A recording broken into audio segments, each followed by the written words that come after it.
ओम शांति। अव्यक्त मुरलियों की श्रृंखला में आज हम सुनेंगे 1-11-70 के बाप दादा के महावाक्य।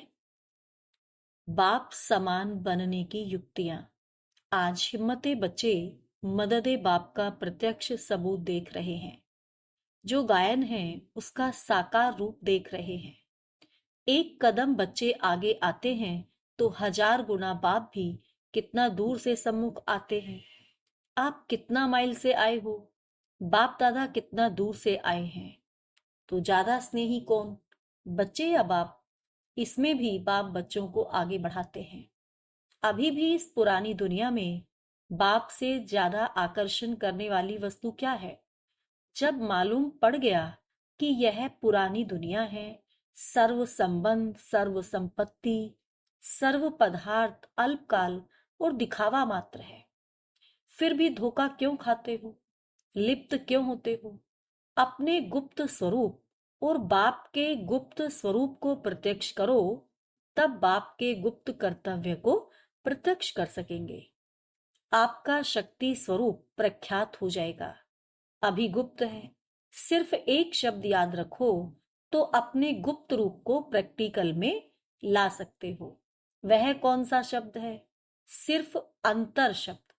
अंतर में दोनों रहस्य आ जाते हैं।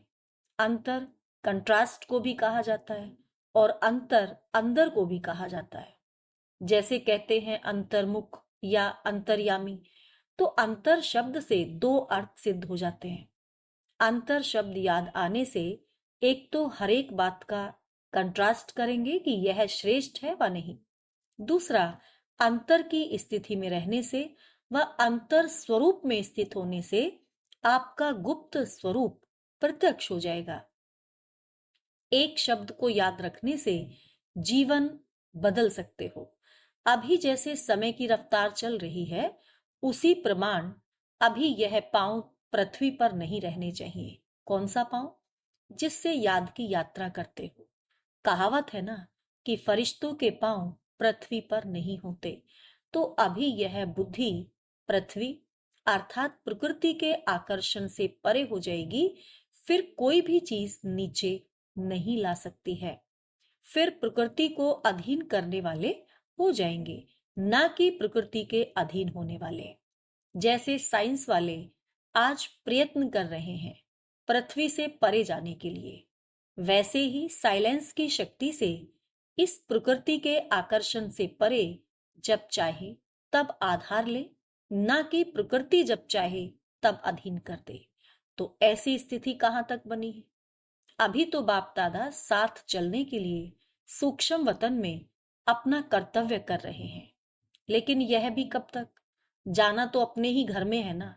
इसीलिए अभी जल्दी जल्दी अपने को ऊपर की स्थिति में स्थित करने का प्रयत्न करो। साथ चलना, साथ रहना और फिर साथ में राज्य करना है ना। साथ कैसे होगा? समान बनने से। समान नहीं बनेंगे तो साथ कैसे होगा? सभी साथ उड़ना है, साथ रहना है। यह स्मृति में रखो, तब अपने को जल्दी समान बना सकेंगे। नहीं तो कुछ दूर पड़ जाएंगे। वायदा भी है ना कि साथ रहेंगे, साथ चलेंगे और साथ ही राज्य करेंगे। सिर्फ राज्य करने समय बाप गुप्त हो जाते हैं, तो साथ कैसे रहेंगे? समान बनने से। समानता कैसे लाएंगे? साकार बाप के समान बनने से। अभी बाप दादा कहते हो ना, उनमें समानता कैसे आई? समर्पणता से समानता सेकंड में आई। ऐसे समर्पण करने की शक्ति चाहिए। जब समर्पण कर दिया तो फिर अपना व अन्य का अधिकार समाप्त हो जाता। जैसे किसको कोई चीज दी जाती है तो फिर अपना अधिकार और अन्य का अधिकार समाप्त हो जाता है। अगर अन्य कोई अधिकार रखे भी तो उसको क्या कहेंगे? यह तो मैंने समर्पण कर ली। ऐसे हर वस्तु सर्व समर्पण करने के बाद अपना व दूसरों का अधिकार रह कैसे सकता है? जब तक अपना व अन्य का अधिकार रहता है तो इससे सिद्ध है कि सर्व समर्पण में कमी है। इसलिए समानता नहीं आती। जो सोच सोचकर समर्पण होते हैं उनकी रिजल्ट अब भी पुरुषार्थ में वही सोच अर्थात संकल्प विघ्न रूप बनते हैं। समझा? अच्छा। ओम शांति।